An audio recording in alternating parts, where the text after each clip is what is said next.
Tesla Motors जो environment friendly electric cars बनाते हैं, उनके चीफ एलॉन मस्क ने घोषणा की कि हम बिटकॉइन एक्सेप्ट करेंगे एज अ पेमेंट। तो इसकी वजह से बिटकॉइन के प्राइसेस में उछाल भी आया। और फिर आया उनका एक और ट्वीट जिसमें उन्होंने कहा कि अरे जो माइनिंग होती है बिटकॉइन की, उसके चलते एनवायरनमेंट को काफी नुकसान पहुंचता है, तो हम इंतजार करेंगे कि कोई सस्टेनेबल तरीका जो है वो सामने आए और फिर हम इसे एक्सेप्ट करना शुरू करेंगे। माइनिंग ने एक करेंसी के रेट्स को हिलाकर रख दिया। मेरा नाम है अरुण सिंह, ये शो है कॉफी एंड क्रिप्टो और आज का फोकस है माइनिंग पर। माइनिंग क्या होती है, क्या आप इसे कर सकते हैं, क्या आपको इसे करना चाहिए या नहीं, और अगर करना चाहते हैं तो किन चीजों की जरूरत आपको पड़ेगी। तो सबसे पहले शुरुआत करते हैं समझने के साथ कि आखिरकार माइनिंग है क्या। तो आइए समझते हैं क्या है माइनिंग। सबसे पहले माइनिंग का मतलब है करेंसी मिंट करना। जैसे नए सिरे से किसी चीज को एक्सट्रैक्ट करने को हम अंग्रेजी में माइनिंग कहते हैं, ठीक उसी तरीके से यहां पर नई जो करेंसी है उसे मिंट करने के प्रोसेस को माइनिंग कह दिया जाता है और इससे सर्कुलेशन में नई करेंसी आती है। अब समझिए, क्रिप्टो करेंसी के जो ट्रांजैक्शंस होते हैं वो डिसेंट्रलाइज्ड होते हैं। ये हमने पिछले एपिसोड में आपको बताया, यानी कोई बैंक, कोई मिडलमैन, कोई एक अथॉरिटी, कोई एक सेंट्रल अथॉरिटी इसमें इन्वॉल्व नहीं है। तो फिर जो ट्रांजैक्शंस हो रहे हैं उसे वैलिडेट कौन करेगा? उसे वैलिडेट करते हैं माइनर्स, और यहीं पर माइनिंग जो है उसका रोल आ जाता है।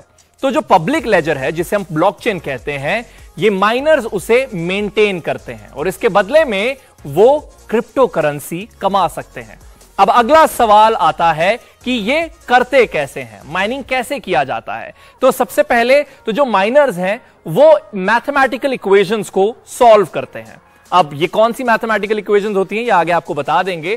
तो जो सबसे पहले सॉल्व करता है वो व्यक्ति ट्रांजैक्शन वैलिडेट करता है, यानी उसके पास वो हक जो है वो जाता है। अब इससे डबल स्पेंडिंग नहीं होती।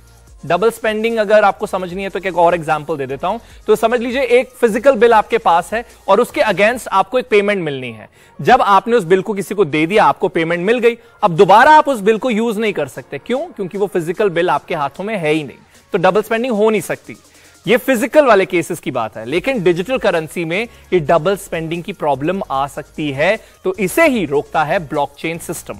और माइनर्स क्या करते हैं? ट्रांजैक्शंस को ब्लॉक्स पर रिकॉर्ड करते हैं। जो ब्लॉकचेन की हम बात करते हैं उसी में जो ट्रांजैक्शन जो रिकॉर्ड हो रहे हैं वो काम माइनर्स करते हैं। अब इसकी बुनियादी जरूरतों पर आ जाते हैं। आपको कुछ ना कुछ चीजें चाहिए होंगी। सबसे पहले आपको चाहिए वॉलेट। जैसे बैंक अकाउंट में अगर आपको डील करना है तो आपको एक अकाउंट तो चाहिए होगा, ठीक उसी तरीके से एक वॉलेट की जरूरत आपको पड़ती है। उसके अलावा आपको माइनिंग सॉफ्टवेयर की जरूरत पड़ेगी, हार्डवेयर की जरूरत पड़ेगी, और उसके अलावा एक और बहुत जरूरी पॉइंट, और उस पर भी आज हमारी चर्चा रहेगी, वो है सस्ती बिजली, क्योंकि पावर कंजम्पशन ज्यादा होती है। और शुरुआत में मैंने बताया कि पावर कंजम्पशन के कंसर्न्स एलॉन मस्क को भी थे, तो उसी के चलते एक सबसे बड़ी जरूरत है सस्ती बिजली भी।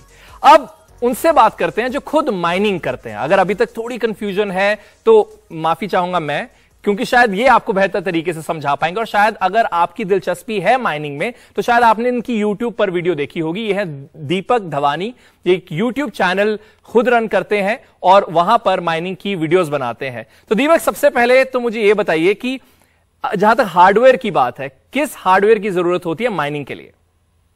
देखो, जब माइनिंग स्टार्ट हुई थी, हम 2008 की बात करें, तब तो एक नॉर्मल प्रोसेसर जिसको हम सीपीयू बोलते हैं उससे काम चल जाता था। लेकिन आज ये सारी चीजें ऑब्सोलीट हो गई है। मतलब आज माइनिंग इतनी ज्यादा हो गई है कि एक नॉर्मल जीपीयू और एक नॉर्मल सीपीयू काम नहीं आता है। तो आज की तारीख में सबसे मेन इंपॉर्टेंट चीज है ग्राफिक कार्ड्स। ओके, अच्छा, अभी हमने शुरुआत में तो यहां पर बता ही दिया कि माइनिंग क्या है, कैसे कर सकते हैं। अगर आप भी एक दो लाइंस में अगर हमें बता पाए। माइनिंग देखो क्या है, जैसे आपने स्टार्टिंग में बताया, हम माइनर्स ट्रांजैक्शन वैलिडेट करते हैं और हम लोग नेटवर्क को सिक्योर करते हैं। जैसे आपने बताया, डबल स्पेंडिंग नहीं होने देते हैं। कोई भी, अगर सपोज मैं एक अकेला माइनर हूं, मेरे पास नेटवर्क का पूरा 51% अगर मेरे पास हैश पावर है, तो मैं वो चेन खुद अलग से चला सकता हूं। यानी मैं जो ट्रांजैक्शन चाहिए मैं वैलिडेट कर सकता हूं, मैं जहां पर वो चाहिए बिल बता सकता हूं। जैसे आपने स्टार्टिंग में बताया कि भाई ये भी मेरा बिल है, ये भी मेरा बिल है, तो उससे वो हो सकता है। लेकिन आज जो हैश रेट्स है या जो नेट हैश है वो इतनी बढ़ गई है कि एक अकेला जना 51% ऑफ द टोटल नेटवर्क वो अचीव ही नहीं कर पाता है। इसके लिए ये पूरा नेटवर्क पूरा सिक्योर्ड हो चुका है, मतलब इसमें फॉल्स ट्रांजेक्शन हो ही नहीं सकते। अच्छा, तो आप ये भी बताइए कि कितना पैसा लग जाता है? अगर आपको लग रहा है कि मैं थोड़े चीप सवाल पूछ रहा हूं, बट मैं ये पर्सनल सवाल भी है कि कितना पैसा लग जाता है उस सेटअप के लिए, और आपके पास कितने सेटअप है? मेरे पास आज कह सकते हैं 7-8 सेटअप है, ज्यादा बड़े सेटअप्स नहीं है। लोगों के पास बहुत है। लेकिन आप अगर बात करें कि कितना पैसा लग जाता है क्लीन लेब में लैंग्वेज में, तो आप 40,000 से भी स्टार्ट कर सकते हैं, 40 लाख से भी स्टार्ट कर सकते हैं, डिपेंडिंग आपका बजट कितना है, डिपेंडिंग आप कितना बिलीव करते हो क्रिप्टो करेंसी में। और आखिरी सवाल, जो कई पंजाबी अंकल्स हैं वो मुझसे भी पूछते रहते हैं, बट मैं आपसे पूछना चाहता हूं, बच्चा कितना कमा लेते हो? देखो, अगर रेवेन्यू की बात करें तो currently the revenue is 5 to 10% of your investment, that totally depends on market situations. Like suppose आप एक 10 लाख रुपए का सेटअप लगाते हो तो you could earn 5% to 50,000 to 1 lakh rupees per month, but that depends on market price. अगर market कम हो जाता है सपोज, तो आपका जो माइनिंग रिवॉर्ड है, अगर आप उसको सेल करने जाओगे तो जैसे मार्केट डाउन है तो आपको इन कैश कम मिलेगा, लेकिन सपोज मार्केट बहुत हाई है, जो आपने माइन किया आप उसको ज्यादा रेट पे भी सेल कर सकते हो। और this could be even a total different strategy, like कि आपने जितना भी माइन किया आपने वो स्टोर किया, एंड देन जब 1 महीने बाद 2 महीने बाद रेट्स काफी हाई हो जाते हैं तब आप वेट करते हो। जैसे शेयर मार्केट में सपोज रिलायंस का प्राइस आज डाउन है लेकिन 1-2 महीने बाद हाई हो जाता है, तब आप सेल करते हो तो your rewards could even be high. But ये स्ट्रेटेजी है।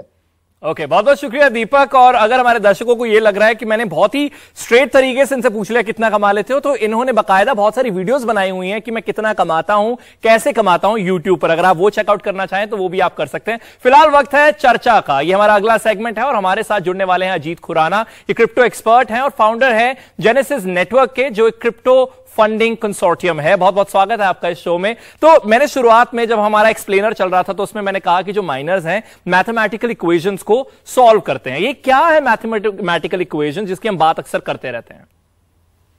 जैसे आपने वो पंजाबी अंकल की बात कही, तो पंजाबी अंकल ये भी पूछते हैं कि स्कूल में मार्क्स कितने आए, तो हम सबको मैथ अच्छा करना पड़ता है। ठीक उसी तरह जब हम माइनिंग करते हैं तो हमें मैथमेटिकल पजल सॉल्व करने पड़ते हैं। वो इसलिए क्योंकि विश्व भर में क्या 100 माइनर होंगे एक टाइम के, लाख माइनर होंगे, उनके कंप्यूटर वीक होंगे कि स्ट्रांग होंगे, ये बदलता रहता है minute by minute, day by day. तो जो मैथमेटिकल इक्वेशन माइनिंग के प्रोसेस में इंट्रोड्यूस की जाती है वो इसलिए की जाती है ताकि जब नंबर ऑफ पीपल चेंज हो और कंप्यूटर्स की क्षमता यानी कि पावर चेंज हो, तो ये मैथमेटिकल इक्वेशन को टफ या इजी बना के नेटवर्क को स्टेबल रखा जाता है, माइनिंग प्रोसेस को स्टेबल रखा जाता है। इंटरेस्टिंग। और वहीं बिटकॉइन क्रिप्टो करेंसी जहां तक बात होती है, बिटकॉइन माइनिंग की बात होती है तो बहुत ज्यादा चर्चा में वो रहती है, लेकिन अदरवाइज अगर डिसाइड करना हो कि कौन सी क्रिप्टो करेंसी को माइन करना चाहिए तो किन फैक्टर्स का ध्यान रखना चाहिए? चाहे आप किसान हो चाहे क्रिप्टो माइनर, आप किस चीज का उत्पादन करेंगे इसका पहला आपको तो यही ध्यान रखना पड़ता है कि मार्केट में उसकी कीमत क्या है। तो सबसे पहली चीज ये होती है कि जो क्रिप्टो करेंसी है उसकी मार्केट प्राइस क्या है, और साथ ही साथ आपको ये देखना होता है कि कल क्या होगी, यानी कि ये स्टेबल होगी कि नहीं।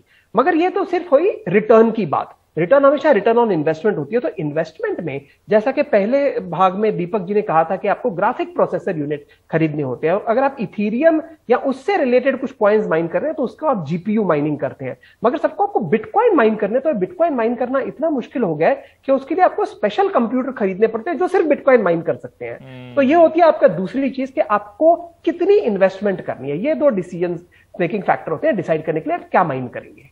अब क्योंकि माइनिंग एक नया चर्चा का विषय है बहुत सारे लोगों के लिए, और हमने इससे पहले दीपक से पूछा भी कितना कमा लेते हैं, तो कुछ लोगों को यह लग सकता है कि शायद इसमें बहुत पैसा है। क्यों? क्योंकि आप पैसे वाली चीजों के साथ खेल रहे हैं और पैसा बना भी रहे हैं, करेंसी क्रिएट कर रहे हैं। तो कोई वर्ड ऑफ कॉशन है आपके पास, कोई ऐसी कोई स्टैट्यूटरी वार्निंग जो आप देना चाहते हैं दर्शकों को? बिल्कुल, 3 क्विक चेतावनियां देता हूं। पहली ये कि कुछ लोग अपने मोबाइल फोन पे माइनिंग करने की कोशिश करते हैं, चाहे वो एंड्रॉयड फोन हो चाहे वो iOS फोन हो।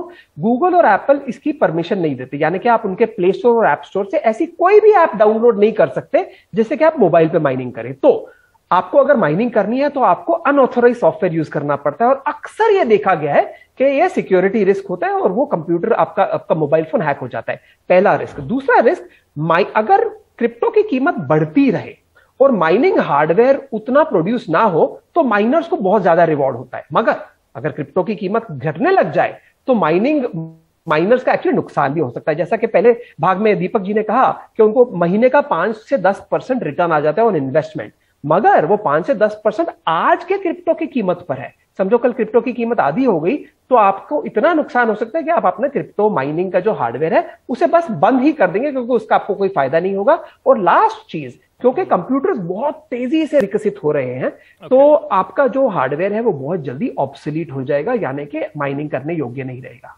बहुत बहुत शुक्रिया अजीत खुराना जी हमारे साथ जुड़ने के लिए। और फिलहाल माइनिंग से ही मिलती जुलती एक टर्म है स्टेकिंग, और उसमें कई लोग कंफ्यूज हो जाते हैं। अब उस कंफ्यूजन को दूर करने के लिए हमने दो भाइयों की मदद ली है, तो देखते हैं हमारा अगला सेगमेंट, वर्सेस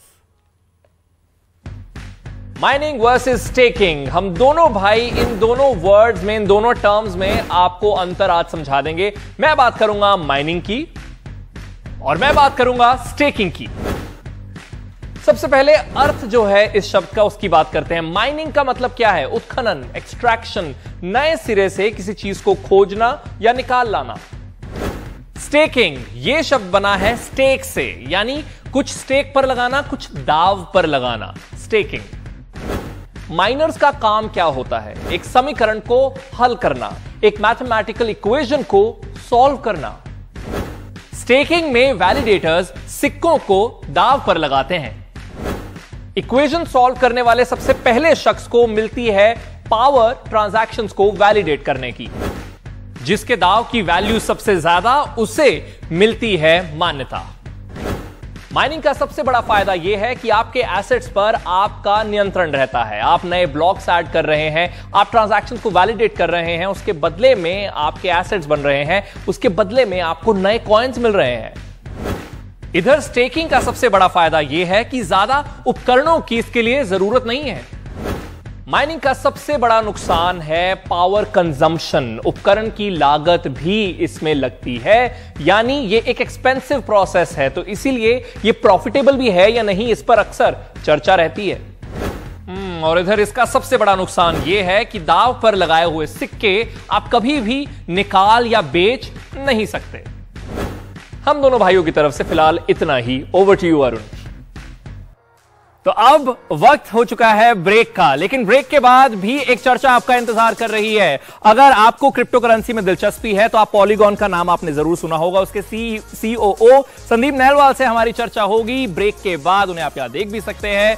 तो छोटा सा ब्रेक और उसके बाद चर्चा होगी इनके साथ।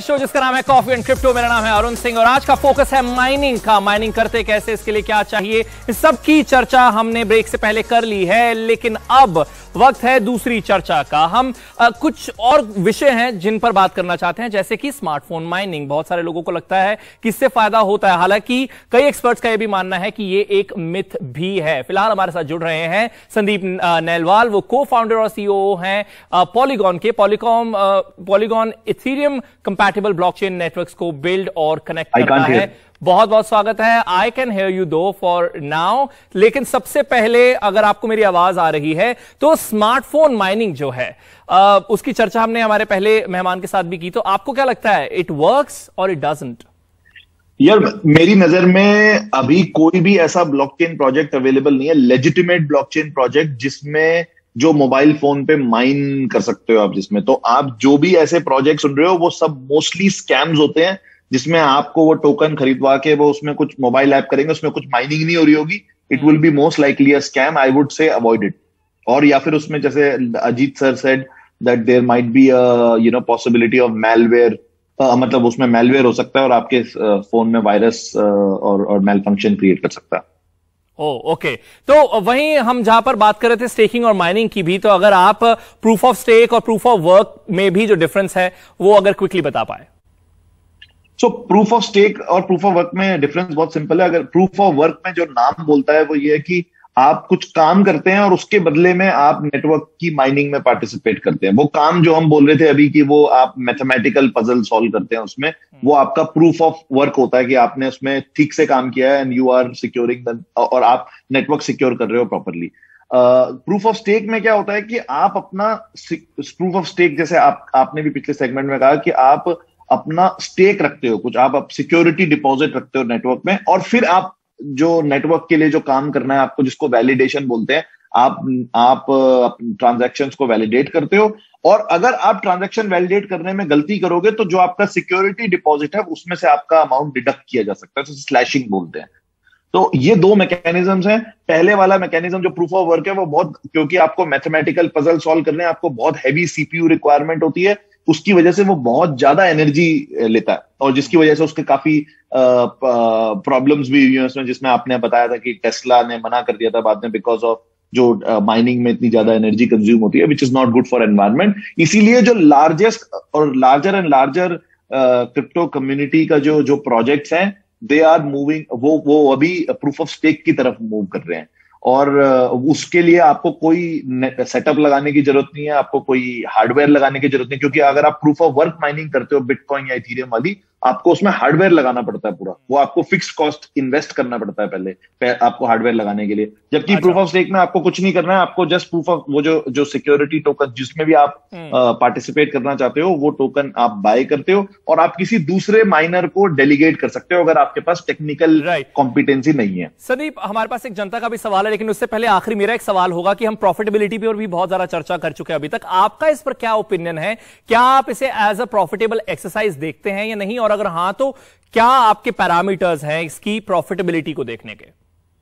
जो इसमें जो प्रॉफिटेबिलिटी देखने के लिए, अगर आप जब आप कोई भी नेटवर्क में बेसिकली आप इसको आप एज ए इन्वेस्टमेंट ना देखें तो ज्यादा बेटर है। ये आप एक नेटवर्क में पार्टिसिपेंट, ये कम्युनिटी का कोई भी प्रोजेक्ट होता है वो कम्युनिटी प्रोजेक्ट होता है। आप उसमें दो तरीके से प्रॉफिटेबिलिटी अगर आप देखना चाहते हो तो देख सकते हो। जैसे आपने मान के चल लेते कि आप पॉलीगॉन में पार्टिसिपेट करना चाहते हो, तो आप पॉलीगॉन के नेटवर्क के ट्रांजैक्शंस वैलिडेट करने में पार्टिसिपेट करना चाहते हो, तो आप क्या करोगे? पॉलीगॉन टोकन्स बाय करके किसी वैलिडेटर आप चूज करोगे कि कौन सा अच्छा वैलिडेटर है, कौन नेटवर्क के लिए अच्छा काम कर रहा है, और आप उसको अपने टोकन डेलीगेट कर दोगे। तो आप टेक्निकल काम नहीं कर रहे हो, आपने उसको डेलीगेट कर दिया, आपने जो नेटवर्क की हेल्प करी वो अच्छे वैलिडेटर्स को चूज करके उनको डेलीगेट करने में हेल्प करी। अब वो प्रूफ ऑफ स्टेक माइनिंग कर रहे हैं और जो उनको रिवॉर्ड आ रहा है वो उसका कुछ पार्ट आपको उसकी वो देते हैं। तो आपको कुछ भी फिक्स्ड इन्वेस्टमेंट करने की जरूरत नहीं। तो प्रॉफिटेबिलिटी दो फॉर्म में है, एक तो जो वो परसेंटेज पार्ट आपको दे रहे हैं, प्लस आप जब किसी नेटवर्क की कम्युनिटी में हो और आप उसमें पार्टिसिपेट कर रहे हो और वो नेटवर्क ग्रो हो रहा है, तो आपका जो बेस एसेट है वो भी ग्रो कर सकता है। Possibility, there is a possibility. चलिए अब अगले सेगमेंट की तरफ बढ़ते हैं जिसका नाम है सवाल जवाब, और इसमें हम आपके सवाल लेते हैं यानी दर्शकों के, और संदीप उस सवाल का जवाब देंगे। तो हमारे व्यूअर दर्शन मिश्रा ने यह सवाल भेजा है, सुनिए। हेलो, मेरा क्वेश्चन था, क्रिप्टो माइनिंग करके पैसे अर्न करना बहुत आसान सा लगता है, पर क्रिप्टो माइनिंग के क्या क्या कॉन्स हैं, और क्रिप्टो माइनिंग हमारे इन्वायरमेंट को किस तरह से अफेक्ट करता है, और आने वाले क्रिप्टो डिमांडिंग फ्यूचर में हम इन प्रॉब्लम्स को कैसे रिजॉल्व कर सकते हैं? Thank you. तो आई थिंक इसके कई पार्ट्स को आपने ऑलरेडी आंसर तो पहले कर ही दिया है, लेकिन फिर भी अगर सोल्यूशन बेस्ड आंसर अगर ब्रीफली अगर आपका हो कोई। हाँ, तो मैं किसी को भी आज की डेट में proof of work mining recommend नहीं करता हूं।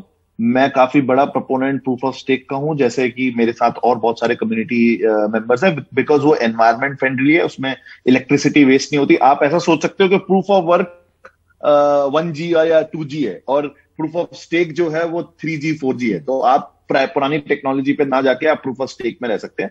सेकेंडली उन्होंने पूछा कि कॉन्स क्या क्या है माइनिंग के, तो जो प्रूफ ऑफ वर्क माइनिंग है उसमें तो हमने बात की कि आपको अगर आप कर रहे हो तो आपको फिक्स कॉस्ट लगानी है, फिक्स्ड एसेट लगाना है, और उसके बाद अगर मार्केट्स नहीं बिहेव करती हैं आपकी पॉजिटिव डायरेक्शन में, तो आपका वो फिक्स्ड एसेट भी वेस्ट हो सकता है, क्योंकि उसका और दूसरा कुछ खास काम नहीं रह जाता उसके बाद। और स्पेशली अगर आप वो A6 माइनिंग कर रहे हो और आपका जो बेस मतलब फिक्स्ड कॉस्ट भी चला गया, और जो आपने जो टोकन माइन किए और दूसरी बात यह है कि एक आम आदमी के लिए आज की डेट में प्रूफ ऑफ वर्क माइनिंग को माइन करके सिस्टम सेटअप लगा के एक्चुअल में माइन कर पाना बहुत डिफिकल्ट है। आपको 40-50 लाख रुपए की इन्वेस्टमेंट लगा के वो सेटअप लगाना पड़ता है, तब जाके आपको वो माइन करने का मौका मिलेगा। अदरवाइज दुनिया में बड़े बड़े माइनिंग फार्म लगे हुए हैं। वर्सेस इसीलिए मैं लोगों को प्रूफ ऑफ स्टेक प्रेफर करता हूं कि आप प्रूफ ऑफ स्टेक में आप वो उस नेटवर्क के एसेट्स बाय करते हो, आप उसका कम्युनिटी का हिस्सा बनते हो और आप स्टेक करके उसे नेटवर्क में आप कम्युनिटी के लिए वर्क करते हो, जिससे कि आप उस नेटवर्क को ग्रो करने में भी हेल्प करते हो, उसकी अडॉप्शन ग्रो करने में हेल्प करते हो, उसके यूजर्स लाने में हेल्प करते हो, एंड देन उस नेटवर्क के साथ आप ग्रो करते हो। तो वो प्रूफ ऑफ स्टेक का प्रूफ ऑफ स्टेक में जो कॉन्स है वो ये है कि आपको उस माइनिंग में अगर एंटर करना है तो आपको जो एसेट खरीदना है वो एसेट वो नेटवर्क का है। अगर कल को वो नेटवर्क नहीं चलता तो आपकी बेस वैल्यू नीचे जा सकती है। वो प्रूफ ऑफ स्टेक माइनिंग का कॉन्स मैं कहूंगा। ओके, और बाकी proof of stake is very easy. क्योंकि आपने पॉलीगॉन टोकन्स की भी बात की थी, तो मैं चाहता हूं कि जाते जाते अगर आप पॉलीगॉन जो आपका प्लेटफॉर्म है उसके बारे में भी बात करें। हमने दर्शकों को बताया कि ये इथेरियम कंपैटिबल ब्लॉकचेन नेटवर्क्स को बिल्ड और कनेक्ट करता है, तो आखिर के अगर 1 मिनट में अगर आप बता पाएं कि क्या है पॉलीगॉन। तो पॉलीगॉन इथेरियम जो है वो दुनिया की सबसे बड़ी ब्लॉकचेन है आज की डेट में। इथेरियम से बिटकॉइन से भी मच बड़ी ब्लॉकचेन है, उसकी डिमांड भी बहुत ज्यादा है और उसकी वजह से वहां पे बैंडविड्थ की कमी है, आप सिंपल शब्दों में समझ सकते हैं। तो हम क्या कर रहे हैं पॉलीगॉन में, हम लेयर 2 ब्लॉकचेन्स बना रहे हैं जो इस लेयर 1 से इंटरेक्ट करती है, सिक्योरिटी उसकी लेयर 1 की लेती है, लेकिन एप्लीकेशंस को बिल्ड करने के लिए, जैसे कोई गेम बना रहा है या कोई कल को कोई ट्विटर बनाना चाहता है, इस पे फेसबुक बनाना चाहता है या कोई भी दूसरी टाइप की एप्लीकेशन बनाना चाहता है, वो ये लेयर 2 चेन्स को यूज कर सकता है और वहां पे अपने ज्यादा से ज्यादा यूजर्स ला सकता है, क्योंकि फिर वो ट्रांजैक्शन की कॉस्ट भी कम होती है। अदरवाइज इथेरियम लेयर 1 पे आज की डेट में एक सिंपल ट्रांजैक्शन करने के लिए आपको 15 हजार रुपए सिर्फ ट्रांजैक्शन कॉस्ट के देने पड़ सकते हैं। तो ये लेयर 2 चेन बना के हम सस्ती वो प्रोड्यूस कराते हैं और आप उसमें एप्लीकेशन। बहुत बहुत शुक्रिया संदीप हमारे साथ जुड़ने के लिए। और अगर आप चाहते हैं कि आपके सवाल जो है उन्हें हम शामिल करें हमारे इस शो पर, तो आप हमें टैग कर सकते हैं एनडीटीवी इंडिया को अलग अलग सोशल मीडिया प्लेटफॉर्म्स पर। मेरा नाम अरुण सिंह है, मुझे आप टैग कर सकते हैं और आपके सवालों को हम लेंगे। अगर आपके पास कोई सुझाव है शो को लेकर तो भी आप वही हमारे सोशल मीडिया प्लेटफॉर्म्स पर हमें बता सकते हैं। शो का नाम है कॉफी एंड क्रिप्टो और यहां क्रिप्टो करेंसी की बात होती है। कोई भी डाउट, कोई भी सुझाव आपके पास हो हमें लिख भेजिए। इसी के साथ ही ये शो होता है खत्म। मेरा नाम है Arun Singh. It's good bye from my side.